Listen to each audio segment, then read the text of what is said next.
Verjamem, da se je v zadnjih letih ozaveščenost ljudi povečala, vendar mislim še vseeno, da imamo tu veliko rezerv. Predvsem mislim na to, da je še vedno veliko preveč nesreč s smrtnim izidom zaradi vožnje pod vplivom alkohola, predvsem mladih, tako da iskreno upam, da bo vsako leto situacija boljša. Poskušam čim manjše konzumirati alkohol.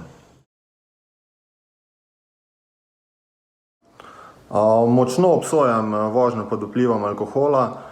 Jaz mislim, da vedno se najde kakšna druga oziroma boljša rešitev, kot pa da moraš vinjen sesti za volan.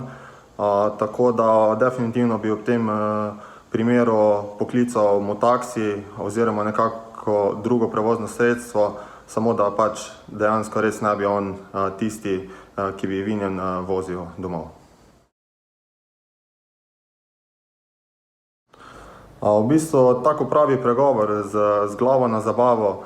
Jaz mislim, da vsi moramo biti odgovorni do sebe in pa do vseh ostalih. Tako da v bistvu, če vinjen sedeš za volan, ne ogroža samo sebe, ampak tudi vse ostale udeležence v prometu, tako da res polagam roko na srce, da vedno se najde kakšna boljša rešitev in res ob takšnih situacijah, ko konzumiraš alkohol, ne sedi za volan.